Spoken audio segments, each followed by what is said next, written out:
Bruh, bruh. The Dallas Mavericks, huh? It's just a coincidence. It's just a coincidence the Cleveland Cavaliers get LeBron James as the number one pick in the draft. The New York Knicks. It's just a coincidence. They get Patrick Ewing, number one pick in the draft. It just happens to be the Chicago Bulls get Derrick Rose, the number one pick in the draft. You know what? Hey, it probably is just a random Victor Wembanyama goes to the San Antonio Spurs. You know, there is something to be said for why certain teams, organizations get the number one pick. I think this is the first time, though, I've seen it as I put it on X. This was the 20 pieces of silver to pay for the betrayal of Nico Harrison, Luka Doncic, Anthony Davis, even LeBron James. None of them were in the loop. This was done behind closed doors. This was an ownership discussion. Adam Silver. They said, look, we are about to go global. You know the NBA is about to have NBA Europe, right? Their own league in Europe that's going to compete with Spain, Italy, France, Germany, Russia, right? Lithuania. They're going to try to take over in Europe. They're trying to grow this conglomerate. So they needed a face. They needed somebody in a major market who could be marketable and be a transitional player to market the NBA. And who better? You weren't going to get Jokic out of Denver anytime soon. But Luka, look, I know it shocked a lot of y'all. It didn't shock me. You see the writing on the wall. You see certain telltale signs. You see certain things taking place. Like it's not an accident. It's not an accident. And you see it line up. But I'm neither here nor there. I'm not mad at it. I'm not mad at all. Who are you going to have get him? Charlotte? You want Cooper Flagg in Charlotte with Miles Bridges and LaMelo Ball and whoever running that front office over there? Would you want him in New Orleans? Where'd you want Cooper Flagg to end up? Would you want Wemby there? We seen what happens. We gave New Orleans a chance twice. We gave him a chance twice. The NBA gave him a chance twice. Anthony Davis couldn't put it together. Couldn't get out the first round. Sorry, the second round. They actually got to the second round because Anthony Davis was that transcendent. But they couldn't figure it out with Zion. They're not going to give you a number one pick for a while. They just won't. And it makes sense in Dallas. Remember, Dallas just got to the NBA Finals. They were just in the NBA Finals. They were just there. This team knows how to win. They know how to build around a talent. They've got Anthony Davis there, who takes all the pressure off of Cooper Flagg. You got Kyrie when he comes back. I think they're going to make some moves. They're going to fill in that point guard spot. My trade, shout out to the Detroit Pistons fans, it's going to be sign and trade Dennis Schroeder for PJ Washington. And maybe throw in Malik Beasley or Tim Hardaway Jr. and Simone Fontecchio, stuff like that, to be able to match the salary of PJ Washington. PJ Washington becomes the power forward for the future alongside Jalen Duren. Detroit set up nicely. Dallas gets their point guard, their incumbent point guard until Kyrie returns, and Dennis Schroeder. And that becomes a defensive juggernaut of a team. They still got Derek Lively, Daniel Gafford, Klay Thompson. They got a lot of talent there. Najee Marshall. All to say is it makes sense. It makes sense. Dallas took one for the team, letting go of Luka. They had no business trying to let go of Luka either. Outside of that, outside of a real deal going, Dwayne Wade, D Wade said it first. He said in an interview, he said this was done by the owners. And as soon as he said it, I was like, my man, you own it. My man, you already there. You're already there. This is a business. The NBA is a business. It ain't for fun no more. As my college coach used to say, we ain't out here for funsies. Folks don't want to see you throw up that BS and just do whatever you want to do. This ain't just random happenstance. This is a product. This is a product that grown adults pay bills off of, that other adults make a lot of money off of. They ain't letting you mess up the money. They're not letting you mess up the money. And you know what? I'm here for it. Let Dylan Harper go to the San Antonio Spurs. I'm here for it. I ain't mad at that at all. Not mad at that at all. Shoot, let Ace Bailey go to Philly or San Antonio. I wouldn't be shocked if they do a trade and swap. I wouldn't be shocked if San Antonio shops that Dylan Harper pickup. Maybe tries to go out and get Giannis. Trade that number 2 pick, a bunch of assets, Keldon Johnson, some other guys, and let Milwaukee hit the reset. And now you got Giannis next to Wemby, and now that's a championship contending team. Stephon Castle, De'Aaron Fox. I told y'all in the last video I did earlier today, I said the lottery is important to watch even if your team is not going to be picking in the lottery or even in the first round like the Pistons because of the dominoes that fall afterward. Because of the dominoes that fall afterward. Once you know the order of the picks, especially in this type of a draft, now you have teams that are going to be reshuffling. The Utah Jazz get the number 5 pick. They don't want that pick. They don't want that pick. You got Walker Kessler. You got Lauri Markkanen. You got who's my man that they grabbed not last year but the year before that to play small forward. It's actually a pretty solid small forward. I'm gonna look him up real quick.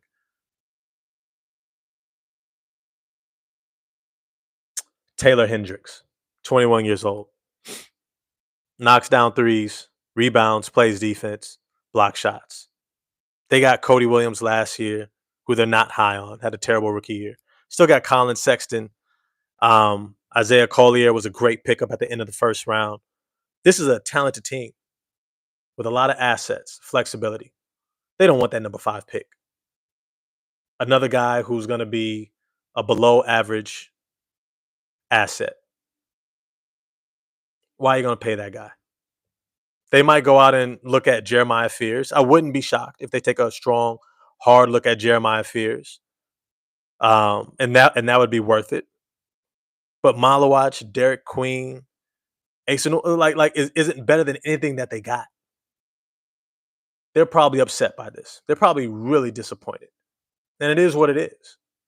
It is what it is. They haven't earned the right to get a top 3 pick.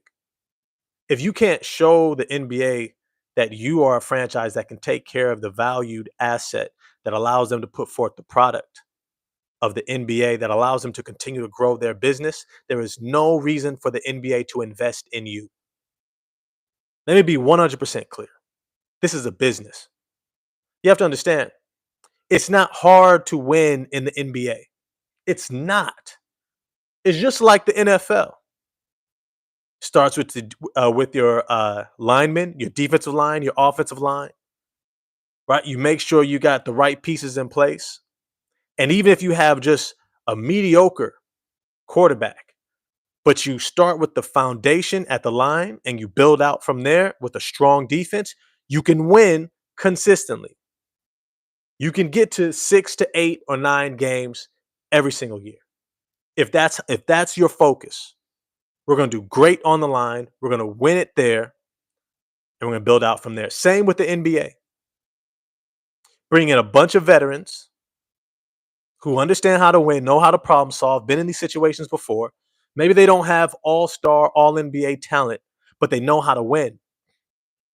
And they will consistently be able to keep you in games, give you an opportunity to win enough that they're going to get you to 40 wins. I kid you not. I kid you not. You get you a bunch of veterans, a bunch of guys who know how to play this game, and you fill them in your top 8 spots. No all-stars. No all-stars. Just starting worthy veterans. The Tobias Harris's, maybe you get you a Clay Thompson, you get you a Dennis Schroeder. Shoot, Dennis Schroeder almost did that to Brooklyn. Almost did that to who shot out, got the number 8 pick. Damn. Right? Because they was winning with Dennis Schroeder, Keon Johnson, Cam Thomas, Cam Johnson, Nicholas Claxton, and a bunch of hardworking role players. What's my man's name?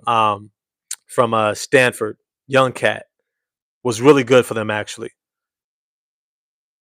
I'm gonna look up his name real quick because I like him a lot actually for Brooklyn. Zaire Williams looked great for them. They got D'Angelo Russell there. They got Noah Clowney who looks good there. Day'Ron Sharp, right? They're like, look, y'all had a chance to keep winning, and you decided to tank it. Why should we invest in a number 1 pick? Why should we keep putting forth any energy in this idea that you lose on purpose and we're going to reward you? We're going to reward you for putting forth a bad product. That it's something that I think the United States just needs to do across the board. If you ever seen gentrification take place, you ever seen how it takes place in some of these urban neighborhoods, downtown neighborhoods, when you have all these commercial real estate guys, what they do is they buy up all these commercial real estate shops, they raise the prices, and they price out the current businesses that are in there. They leave, then they board it up. They board it up, and they keep it empty for a long time. Lowers the real estate value of the other areas. Then they buy up the rest of the areas. And then once they've bought it all up, after a few years of the downtown or this commercial area being decrepit and nobody there, then they go ahead and then they develop it, quote unquote, develop it. And then they bought all the properties for cheap, and then they raise the value. They put all this, money investment in it, and then they turn it over. But by then, they done displaced whole communities. That they need to do this across the boards. We are not rewarding you for putting forth a bad product. We're not. We've seen it happen in Philly. It doesn't work. It's ugly. Philly is a top 5 market, and this is the product that you put out there. You don't deserve a top pick. You don't. You don't. So when we look at what just took place in this lottery, it's exactly what probably should have happened. Philly, you want to get a number 3? You can't even use that pick. Okay, go ahead and grab Ace Bailey. I'm not mad at it. Let him train behind Paul George. Great. That's not moving the needle right now. At all. Not even a little bit. You're going to have to work out what you already started. I'm here for it. I'm here for it. Stop rewarding it. Let's give teams who are legitimately trying to win, who just so happen to fall outside the playoffs, and let them miraculously, spontaneously get those top picks. I'm here for it. I love this. Now, I also love it for my Detroit Pistons. Shout out to Detroit. Right? I said PJ Washington's a nice piece, but there's no way they get rid of him. He's too valuable to what they do. And then now the lottery just happened. He's officially available. He is officially available. If I'm the Detroit Pistons, I'm getting on that stat. Yo, hey, Dallas, hey. Get on the phone. I got the shooter, Simone Fontecchio. Hey, we took Tim Hardaway Jr. off your hands. Come on now. We'll slide you a couple second rounders. Go out and get PJ Washington. Then he becomes your starting power forward next to Jalen Duren. Now, he doesn't give us the height and size that we need, but he plays big and he's versatile, can hit threes, attack straight line drives, physical, tough player. Can play the 3 or the 4, and sometimes even the 5. Grabs you rebounds, high IQ player, team first guy. Exactly what you're looking for when you're a winning team. I'm telling you, the dominoes are falling. The dominoes are falling after this lottery. Some of y'all are shocked. I ain't shocked at all. I ain't shocked at all. I'm old enough to remember. I ain't shocked at all. The NBA is smart. The NBA is too smart at this point. It's too smart at this point. Certain franchises should never get the number 1 pick, like Charlotte. Should never get the number 1 pick. They never had a shot in hell. They saw what Washington did with John Wall. They were like, yeah, no. You guys are tanking on purpose, not putting forth a watchable product. Nope. Nope. You're not getting Cooper Flagg. I don't care if he's from your backyard. Nope. Matter of fact, we owe a debt to Dallas for sending Luka over to the Lakers. Pay it off. Get the number 1 pick. Right? There's so many things moving. Some of us are just walking in as fans. I'm telling y'all, it ain't just about the basketball. It ain't just about the basketball. But I'm not mad at it. Right now, I understand it. I understand it. I understand. This is how it needed to play out. San Antonio gets that number 2 pick. That might be the pick that they need to go ahead and get Giannis. That might be it. Throw in some other assets. I mentioned Keldon Johnson. I mentioned there's Jeremy Sohan. You got I don't know. Who else you want to throw in? And go ahead and get. Shoot, you might have to give up Stephon Castle. You might have to give up Stephon Castle to get Giannis. But you got De'Aaron Fox. And Chris Paul. And Devin Vassell. And Wemby. And now you're about to have Giannis. I'm telling you, dominoes are going to fall. Dominoes are falling. They need to put forth a good product. And they saw, look, as the money was climbing, right? You're getting these franchises bought out from these, old regime owners under David Stern who didn't care about winning or were too foolish to be like, hey, just because I'm good in textiles and business and trades doesn't make me good at knowing what to do for basketball, right? That's not how this works. I'm not a basketball player. I'm a fan. And I see the business advantage of owning a team in the NBA. This is an investment. That's what these new owners are, investors, right? They have no need to pretend like they know something that they don't know. The way the league is moving right now, they're making sure that the product that they put out is going to be substantial. It's going to be marketable, not just throughout the United States, but globally. That was the Luka to Los Angeles. And now we're going to see Giannis put in a position to win. Guarantee you. You don't want him in Milwaukee and you're about to have an NBA Europe. You don't want him in Milwaukee while you have an NBA Africa. You need certain you need certain players to do well because they're the marketable face. And Cooper Flagg in Dallas just works. Just works. I'm excited about this. I'm excited about it. I'm looking at this draft order. You got Philly, more than likely, and I'm gonna do another video later on about where these guys are likely going to end up because you have to realize there are things that we're just finding out because of the pre-draft camp where official measurements are coming out. Official measurements are coming out. You got guys like Rasheer Fleming, 6'8" and a quarter without shoes, and a 7'5" wingspan. Can shoot the air out of the ball. Athletic, versatile defender. How far away is he from Cooper Flagg? Don't be shocked if that name rises. You got guys like Jeremiah Fears. You got guys like Kamen Malawach hitting threes all of a sudden in workouts. Threes that Duke didn't let him take. Right? He's going to be flying up draft boards. Asa Newell. I think he's somebody else who's going to rise up draft boards. You got a few guys. And so I'm going to sit back a little bit. I might talk a little bit as time goes on. Um, Houston's pick goes back to, or the potential pick, I think, goes back to Brooklyn. Brooklyn actually gets New York's pick at 26. So they're going to have a lot of picks in this first round. It's going to be interesting to see what they do because they got a lot of young guys already, and I don't know if they're next necessarily getting anyone better.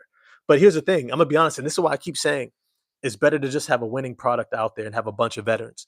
Because even if you are drafting in the lottery or drafting outside of the lottery, if you have a winning product, veterans who know how to play, you're just as likely to find a star, if not a superstar, at the end of the first round, sometimes even in the second round, as you are in the lottery. Now, I haven't broke down all the data in terms of what are the percentages of who becomes all NBA versus who doesn't. I do know this though. Nikola Jokic was a second round draft pick. I do know that. I do know that Giannis was either at the end of the lottery or outside the lottery. I do know that. I do know that a lot of the guys that we assume are going to be superstars don't always end up being superstars. I do know that there are guys who become all stars, persistent all stars, who were never projected to be coming into the draft. Kawhi Leonard was never thought to be who Kawhi Leonard ended up becoming. Right? So these are things that we have to factor in. Winning in the NBA is not tough. You need veterans, you need defense, you need rebounding. If you cover those things, why veterans? Because they're problem solvers, they have experience. The moment's not too big. They do the right thing at the right time. They play the game the right way, and they end up being able to produce winning because they just play with smarts. Young guys don't win in the NBA. Period. That's just how it is. Young players don't win in the NBA. You have to learn and grow. So if you want a winning franchise, just get you a bunch of veterans. You can stay under the salary cap until you get there. Have a competitive product and then draft well. Draft guys with upside, a high work ethic. See if you can find somebody in the back end of the first round. Because there's always those guys in the back end of the first round. There's always those guys. And when I look at this draft, I don't know what Rasheer Fleming is going to become. I don't know what Carter Bryant is going to become. Right? I don't know certain guys like Danny Wolf I'm not too high on. But Neek Clifford, Walter Clayton, LeBaron Philon, Cam Jones, Adu Thero, right? Tahad Pettiford. Like these are all guys who I can see becoming a bit more than what people thought. Chaz Lanier, who I got my Pistons going to at number 37. I think he could become the next Desmond Bain. He's got it written all over him. If not, at least Marcus Thornton. If you remember Marcus Thornton back in the day, played for the Sacramento Kings, 6'2.5". They marked him at 6'4". He's really 6'2.5". Lights out shooter though. Average over 20 points a game. Right? So you got guys like that. You got Drake Powell. You got let me see, Cedric Coward. You got a lot of guys, Kobe Brea, Dink Pate. You got a whole lot of guys in this draft. Who knows what they become? You got the Chinese Nikola Jokic and Hansen Yang, right? Boogie Flan, Maxime Reynaud, who looks like Lauri Markkanen, but a little bit more of an interior player, but extremely agile for a 7'1" center who averaged 20 and 10 at Stanford last year. So not only does he have the mental faculties, the processing faculties to be able to play at Stanford, an Ivy League school, he also stayed 3-4 years in order to be able to be highly productive, 20 and 10 center, developing his game, his confidence. He's going to fly up the draft boards, guarantee you. I got him top 15. Right? Could be amazing in Atlanta. Could be amazing for some of these teams that need a starting level center. Right? So these are all things to really consider when we look at how these dominoes are going to fall now that we have the lottery placement. If you're disappointed in your team, really look at your team. Charlotte did not deserve this pick at all. at all. At all. Put forth a winning product, bro. Put forth a winning product. Have the training staff to keep your guys healthy. Bring in veterans to hold your young guys accountable, right? You should not have two, three, four, five, six, seven, eight, nine young players that you're developing. If you are, you're not winning. You're not winning. If you are depending upon more than two guys under the age of 23 to help you to win, you're not winning. Not in the NBA, not in the most competitive league in the world, where the most talented, athletic, skilled players in the world lie. You're not. And they know this. You didn't deserve it. It is what it is. You know, I'm kind of curious. This is an interactive live, so please feel free to throw your comments in the chat. My name is Ross. I'm your man, 100 grand. With The Rock Never Stops. I do interactive lives. If you're enjoying this, smash the like button for me, subscribe, and the bell for notifications. Let me know what your team was or is and how you feel about this lottery. Let me know in the chat and we could chop it up there. One hell of a lottery. I didn't see it coming. I'm not shocked, but I didn't see it coming. I didn't see it coming. Cooper Flagg going to Dallas. Damn. Damn, that's cold work. That's called what we call playing in your face, being obvious about it. Yeah, this was definitely collusion. This was owners.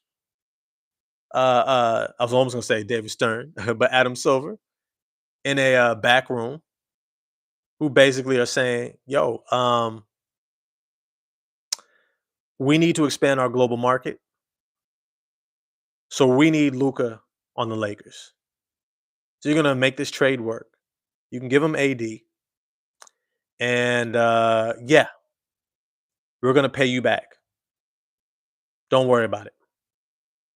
Don't worry about it." And as a result, now you see it. It's called playing in your face, making it clear. And I think if you embrace that, if you embrace that, you will realize that your team is either playing the game correctly or it's not.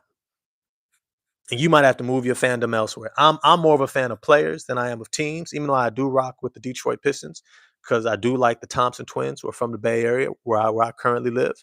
Uh, and they've shown the willingness to invest in winning, and I appreciate that from the top down. Even if the owner got involved and he shouldn't have, and he paid the price by paying Monty Williams all that money, and now Monty's gone after 1 year, and he owned up to it, even though he shouldn't have blamed Troy Weaver.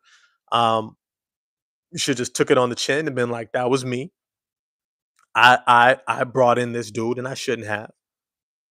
But these are things that you got to see through as a fan. Otherwise, you're gonna be blaming players and acting like it's a random coach's fault. It's not. It's not. It's your owner. It's your owner because what it takes to win in the NBA is too clear. It's too obvious. Put forth a winning product consistently. Maintain cap flexibility. Draft well, and you will stay in position to take the jump to become a contender. And I might even do a video specifically about the teams who I think are positioned to take a jump. I'll tell you right now in the Eastern Conference, the teams that are going to take a jump, I think Philly's going to come right back once they're healthy. If Joel Embiid gets his knee situation under control, and with that number 3 pick, uh, and Paul George coming back healthy, Tyrese Maxey, Jared McCain, they may even re-sign Quentin Grimes. They might bring back Kelly Oubre, stuff like that. Uh, I think they're going to be right back in the playoff mix. I don't see Charlotte anywhere near the playoffs. Neither do I see Washington or Brooklyn, but I do see Toronto with the number 9 pick. I do see Toronto with that number 9 pick. They might go out and get someone like either Derek Queen, Kamen Malawach. I don't think they'll go after Asa Newell, though I wouldn't be shocked if they did because they have one of the better developmental systems in the NBA. They develop, they get you right. If you got any type of talent, they make sure you maximize it because they're smart. They know, look, you can't control injuries. So I don't blame nobody for injuries. If you're not winning because your team is injured, it is what it is. Guys are injured. But it's to say that if you know that you're a market like Utah, who you are not necessarily a free agent destination, you have to position yourself to be able to take advantage of opportunities like going out and getting Brandon Ingram, like going out and getting RJ Barrett and Emmanuel Quickly. These are all savvy front office moves. Masai Ujiri really is a mastermind in the front office. He really is a mastermind. He's smart. We have to stay in position.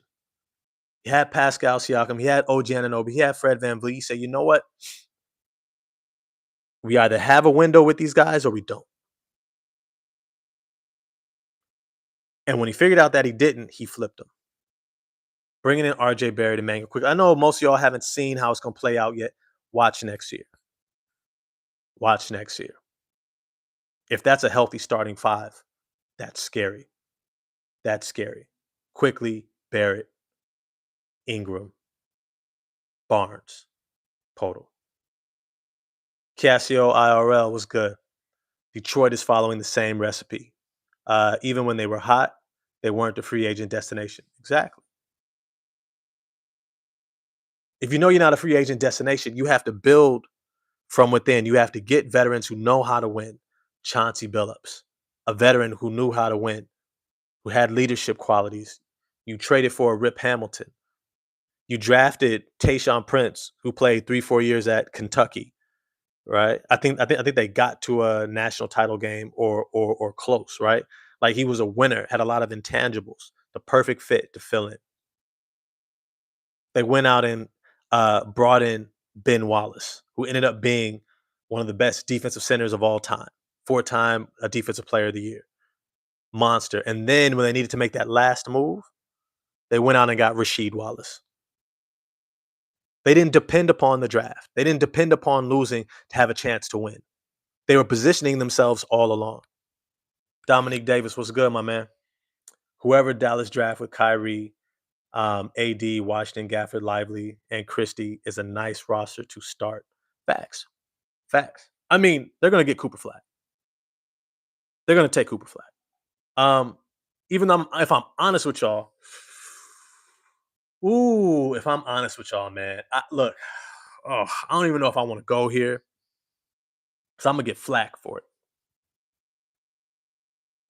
Cooper Flagg gives me Anthony Davis vibes. In other words, he will be a really good player, but his money is made on the defensive end. I don't know if he's a number 1 player on a championship team. I don't know if he's your number 1 scorer. Now, he could be your best player, almost like Kevin Garnett on the Boston Celtics, where he was able to, dominate and control everything on both ends. But I don't think he could be your number 1 scorer on a championship team. If that's the case, Dylan Harper makes a whole lot more sense for Dallas. I'm just throwing that out there. Now, if they want to trade PJ Washington to make room for Cooper Flagg, and then go out and get another point guard who could be a serviceable point guard like a Dennis Schroeder, I can see that as well. I can see that as well. So we'll see. We'll see. I got folks texting me now about the draft. Texting me now. My man Patrick is out here texting me right now. You know what I mean? If you watch the video, shout out to you. You know what I mean? This is going to be an exciting draft. This is going to be an exciting draft. Atlanta Hawks get number 13 and the Bulls at number 12. Look, let me be clear. Both of those teams are looking for centers. This is why I had Maxime Reynaud going in the lottery. because they're not falling past Atlanta. I don't have him falling past Atlanta. There's absolutely no reason for him to fall past Atlanta. Kamen Malawach will get taken higher. Derek Queen. You got Asa Newell. Um, I fully expect. I mean, this is going to be an interesting draft. There's going to be guys who people thought, was a lottery pick all along, like a Khan Knuppel. You know who Khan Knuppel really reminds me of? I'm gonna pull him up for y'all. I'm gonna pull him up for y'all. Don't even be mad at me. Let me know what you think. You know who I think Khan Knuppel is? Corey Kispert. Corey Kispert. That's who I think he is. So if you got a guy who's going to be Corey Kispert, I don't expect him to go top 10 at all. At all. A better passing Corey Kispert is not a top 10 pick. Sorry. But think about it. And this is where I said before, when you're a winning program, you can take the right guy for you and they'll add to winning. I can completely see a team that's a veteran team going after him and saying, hey, you're going to come in and help us win. Like Orlando at number 16. Shoot, even Minnesota at number 17. Shooter who could do some playmaking off the bench.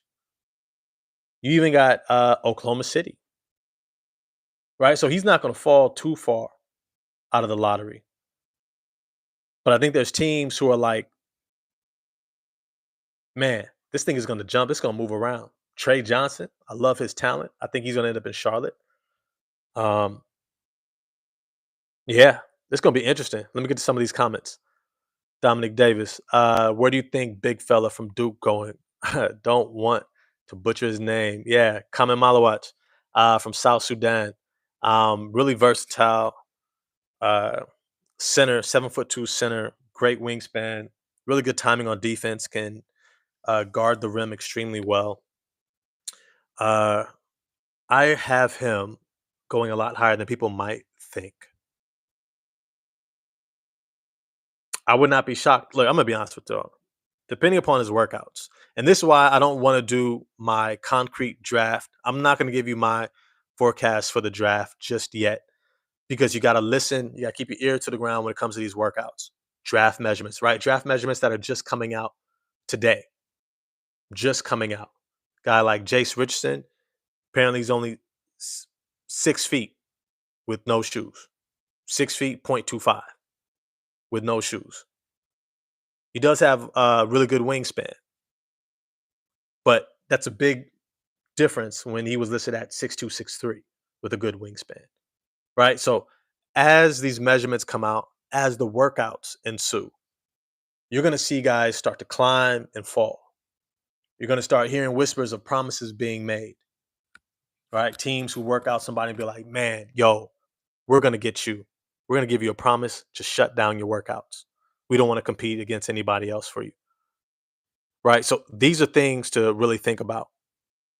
But I will say, Kamen Malawach, who I could see him going to, I can see him going as high as number 3 to Philly. It may seem absurd. It may seem absurd. Depending upon his workouts, I could see him in Philly. Joel Embiid replacement. Best case scenario, he gets to be his backup for the foreseeable future and develop. Has time to develop. I don't think he goes to Charlotte because they got Mark Williams. He's not going to Utah because they got Walker Kessler. He's not going 6 to Washington more than likely because they just drafted Alex Sarr. Unless they want to do double big, which I wouldn't be mad at.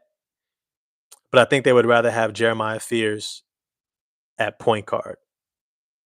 I don't think he's going to New Orleans because they just drafted Yves Missi, who looks really good for them. Brooklyn is where it gets interesting, but they still have Nicholas Claxton and some other bigs. So I would say Kamen Malawach would be a better prospect than Nicholas Claxton. But it's to say, is he going to be that much of a difference in terms of what you're really looking for from that position. But this is really where I don't see him falling past. He's not falling past Toronto at number 9.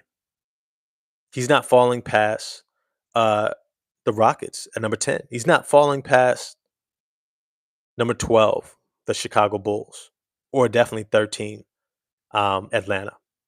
So these are all things. But also, I'm telling y'all, keep your ear to the ground. You might see teams start to try to move up because the reality is you might be picking in a range of the draft where there ain't nobody really who you want.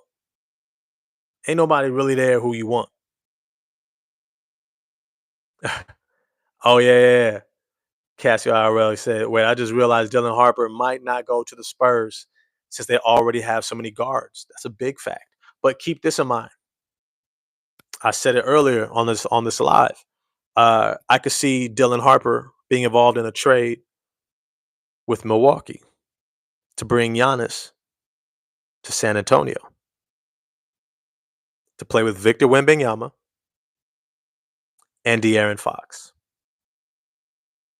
Don't be shocked. Do not be shocked. You send them the number 2 pick. You send them some assets like Keldon Johnson and Jeremy Sohan. Let me pull it up real quick. The rest of this roster in San Antonio. You give Milwaukee maybe an extra first round draft pick on top of this number 2 pick. Yeah. And all of a sudden, if I'm Milwaukee, yeah, I could work with that. You give me the first round pick in this draft and maybe the next one, because next year's draft is going to be nasty too. It's going to be, you think this draft is good? You think this draft is good? I'm going to be honest with you. If Cooper Flagg was in next year's draft, he might not be top 3. AJ DeBonsa, shucks, and I forget the shooting guard's name, who's going to Kansas, and then there's Cam Boozer. Those 3 look nice. So imagine as good as Cooper Flagg looks. I know he has a lot of hype around him. AJ DeBonsa is better. He's better. Cam Boozer is just as productive. And then that shooting guard I mentioned, about the closest thing I've seen to Kobe coming out of high school. I'm being honest with you. I'm being honest. Dominic Davis, come on now. We know Giannis coming to Detroit for 3 first rounds. There's, we'll see. We'll see. I don't think they want to speed up the process in Detroit. I would not try to speed up the process in Detroit. I also appreciate the point you made. Losing on purpose shouldn't be rewarded, but it's going to be hard to convince me the lottery isn't rigged. Completely think the lottery is rigged. And I also agree that it should not be rewarded. And I think that we see that from this lottery. The number 1 pick, the Dallas Mavericks, were trying to win all the way through, though I think that was their 20 pieces of silver for sacrificing in that Luka Doncic trade. But then you also have San Antonio Spurs. We're not losing on purpose. They were trying to win with Victor Wembanyama and develop him. 76ers. They just had a whole bunch of injuries. Their outlook was not to lose on purpose. And then you have Utah. Falls to number 5. Charlotte falls down to number 4. Those teams are trying to lose on purpose. And let's be 100% honest. Outside of that top 3, there's a big gap between those top elite talents who have a high ceiling and a high floor, and then the rest. It's not saying you can't find somebody good, but then there's the rest. And there's a big difference. There's a big difference with the rest. Let me get to some of these other comments here. By the way, for those of y'all who might be in this live for the first time, my name is Ross. It's your man 100 Grand with The Rock Never Stops. I do interactive live videos. If you're enjoying this, smash the like button for me, hit subscribe and the bell for notifications. It lets the algorithm know that you actually enjoy live interactive YouTube channels, talking basketball, talking NBA with somebody who's going to respond to your comments in the chat. But as always, if you want me to respond to a specific comment, just send me a super chat. Sometimes my lives get real. I mean, just everybody's throwing in their comments, and it's hard to get to all of them. So super chats are available if you want to talk one to one with me about something. Uh, let me see. The last point by Dominic Davis. I like the idea of teams that miss the playoffs play each other for the draft order instead of a lottery.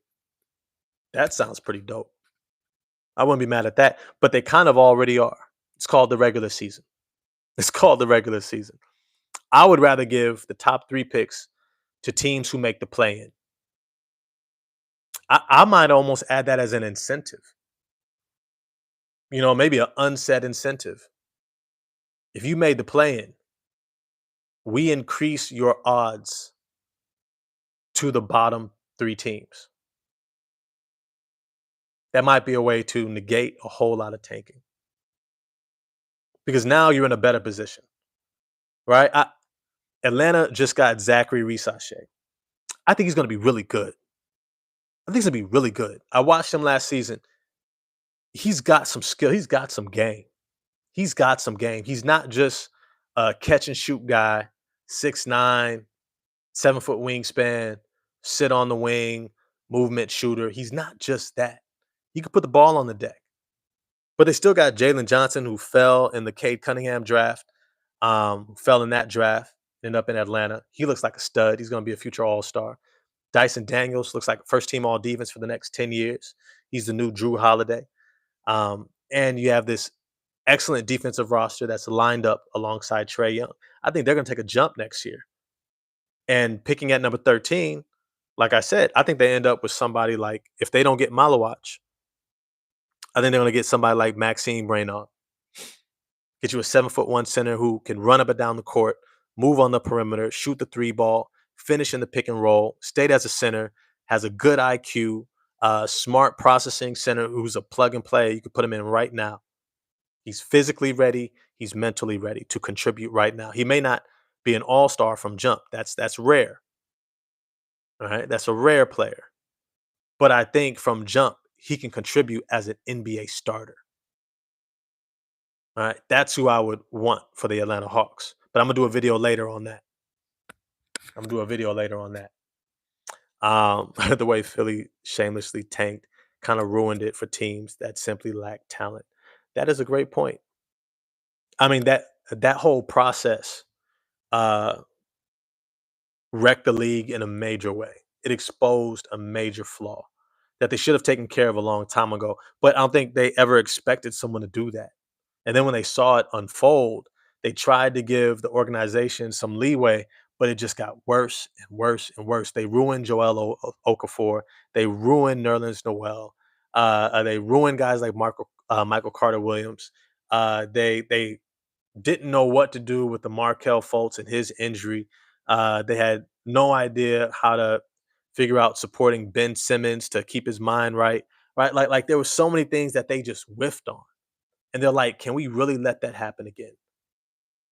During that process period, they had 2 first-round draft picks. And they got Joel Embiid, Michael Carter Williams. Right? They got a whole bunch of guys. Couldn't do nothing with it. They couldn't let that happen again. And I'm glad. I'm glad. I'm curious, the rest of y'all who are on this live feed, what is your team and how do you feel about this draft? Who's your team and how do you feel about this draft? Because I'm kind of excited about it. I think a whole lot of dominoes are going to fall. I think trades are going to happen as a result of this draft. I think teams like the Utah Jazz are going to go after my man Jonathan Kuminga in Washington. They're going to offer a big time contract. Yeah, potentially try to slide them a veteran guard to slide to position next to Stephen Curry and Jimmy Butler. Who knows? Somebody actually said Jay Williams on ESPN. He said that the Golden State Warriors might try to go after Giannis Antetokounmpo. I don't know Because to get Giannis, you're gonna have to offer some first round draft picks. I don't know how many they have left to offer. I don't know who of their current assets they have to offer. For sure, they'd have to give up Draymond Green, and they'd be willing to. They'd also have to make the rest of the money work, and they would also have to offer up some current assets. And when I look at the Golden State Warriors, currently pulling up their roster, yeah, Draymond Green's getting 24, 25 million. That's not enough. They can offer up Buddy Hield, maybe. Moses Moody with $11 million contracts. That gets them up to what, 35, 36, get up to 45 if they include Buddy Hield. Uh, Maybe sign and trade with Kayvon Looney. Yeah, they can maybe figure it out. Let me see, Milwaukee, who the rest of their players are. Yeah, Giannis is at 54 next year. Yeah, see, the problem with the Golden State Warriors, because they're in that second apron, I believe they're still in the second apron. Um, they can't take back more money than they're sending out. They can't take back more money. Even if they do a sign and trade, it can't be based upon what they're going to give a player. It has to be based upon what the current contract is. So unless Giannis says, I want to go there, I want to go to um, the Golden State Warriors, I want to go to San Francisco, all right, because they're no longer in Oakland. So it's a little bit different vibe there. Um, and that's just in terms of the ownership and energy. I don't really mess with the owners for the Golden State Warriors. I think they're snake-like. They did Monte Ellis wrong. They did Mark Jackson wrong. They did Jonathan Kuminga wrong. They don't do right by people in that organization. Seen it too many times. But unless Giannis wants to go there, uh, I don't see them having the assets. I just don't. Jonathan Kuminga could be at the crux of that, but I don't know. Dominic Davis, for me, I don't know where he's gonna go, but uh I want to draft a backup for like Danny Wolf or someone of that archetype. That's unless the Pistons really do plan on Klintman in the rotation next year. I do think that they plan on Bobby Klintman next year in the rotation. But we also have to see how these draft workouts emerge, right? We just got the draft measurements for Rasheer Fleming, right? Somebody I thought could fall to the second round until we found out he was 6'8", a little over 6'8", without shoes. And he has a 7'5" wingspan, who shoots the air out of the ball from three and is a versatile defender. He's going to be in the lottery. So he's not dropping. But that also reshuffles things. You got guys like Adu Thero out of Arkansas. I like him as well in the second round. And then you got some international guys like Noah Pena, Hugo Gonzalez, skill guys. Might be useful for Detroit in the second round. But the guy that I'm really focused on is Chaz Lanier out of Tennessee. I think he could be like our Desmond Bain off the bench. I think he could fill in that role of a Tim Hardaway Jr., Malik Beasley, catch and shoot guy, light it up. But also, it'll be a smaller defined role because when Jaden Ivey comes back, there's not going to be a whole lot of space for a lot of other guards to get off the bench. Marcus Sasser, hopefully, he's able to have a great summer training, getting himself ready, and should be able to come in and dominate summer runs and prove that he's going to be their Dennis Schroeder for next year. Maybe not as much of the facilitator, but the shot maker, shot creator, who can make good decisions. I think he's going to. I'm rooting for him to claim that spot.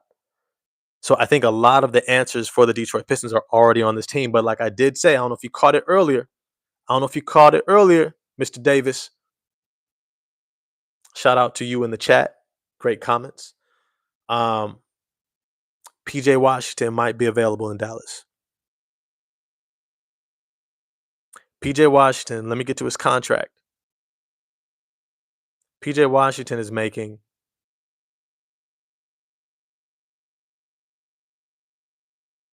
$15 million next year. This year, and just under $15 million next year. All right, and then he'll be a free agent. So expect him to have a big season, a big year, so he can get that next contract. As long as they're at least 6'8", 6'9", can shoot and play defense. Um, I'm fine with the pick, but I don't. Would you say? But I don't hope we retain at least one, if not both, of Schroeder and Beasley. I don't think either are returning. If I'm honest with you, I don't think either are coming back. Maybe Beasley, not for as much as we think. But if they have to choose between Beasley and Tim Hardaway Jr., probably Tim Hardaway Jr. because he's a little bit more versatile defensively because he's bigger. And there's going to be a smaller role off the bench. But if I'm honest, I think we can get PJ Washington. He's going to get less than $15 million next year. And when you look at the contracts that the Detroit Pistons currently have, they got Simone Fontecchio at $8 million. And then they got Dennis Schroeder, who's getting paid $13 this year. So what they can do is they can package him in a sign and trade and send him out and go get PJ Washington. He becomes your power forward of the future. He's actually everything that you're asking for. PJ Washington, I think he's 6'7.5" or 6'7.75" without shoes, but he's really 6'8", 6'9" on the court. But he plays like he's 6'10". If you watch him play, if you watch PJ Washington play, he plays big. He's been known to play small ball center, right? Has that Draymond Green physicality. He moves well without the ball. He's improved his shooting. He averaged 15 points, 8 rebounds, 2.5 assists last year for the Dallas Mavericks, coming off an NBA Finals run where he was a starter in an NBA Finals run. That tells you something. That's special. That says if you can be a starter on an NBA Finals team, that means you're a really good player. And considering his age, he's only 26 years old, turns 27 in August. That's a perfect veteran. He's a younger veteran. That's the perfect type of guy that you want growing with this team, right? He's been to the mountaintop. He didn't win it, but he got there. He learned a lot of lessons. He's the type of guy you would want to re-sign, extend him for another 3-4 years at least. And he could play alongside Cade and them, right? I'd give him 18, give him a raise, extended contract, give him 18 million. And then now you have him locked up for 4 more years. He can grow with these guys. He plays big, physical, rebounds, even defends the rim some. I think he has like a 7'2", 7'3" wingspan. Let me actually check because I know he has a nice wing. It might even be close to 7'5". Hold on. PJ Washington.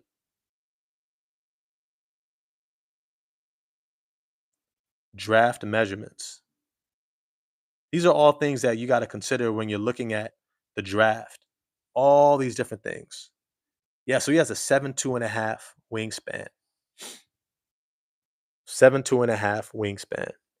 6'7" without shoes. Even though it says 6'6" and a half. But 6'8" in shoes. Either way, he plays big. Plays big. Plays like Draymond. Plays really big. Good athleticism. 7'2.5" wingspan. 8'11" standing reach. He's got a good vertical. He moves extremely well on defense. He's a versatile defender who can guard up and down the line. And I've said that many times, how valuable it is to have a player that can switch between positions. He can guard a 2, 3, 4, and sometimes a 5, and sometimes a 1. All right, he has that type of ability. You put him next to Asar Thompson and Cade Cunningham and Jaden Ivey, that becomes one of the better defensive teams in the league. That's a move that I hope Detroit makes. I hope they make that type of move. Package Dennis Schroeder because Dallas needs a point guard. Dante Massey was good, my man. I would take PJ or Najee Marshall. I like Najee Marshall too, but I think Najee Marshall is more of a 3 who can also play some 4. But I like his scoring ability. But if I had to take one out of the two, I'll take PJ because of the position of need for the future. And if you get PJ Washington, that allows you to move Tobias Harris to the bench. If you're moving Tobias Harris to the bench playing next to Isaiah Stewart, now that bench becomes more solidified. Becomes a lot more solidified. You have some real depth. especially in that front court. And even if you don't have great height, you have still good enough size and depth to be able to compete into the playoffs. I would like that a lot. That would be a great move. But I think a lot of teams are going to be calling for PJ Washington now that the Dallas Mavericks have Cooper Flagg. So it's going to be real interesting. But hey, we're coming up on that hour. You know I don't like to run past an hour. Got things to do.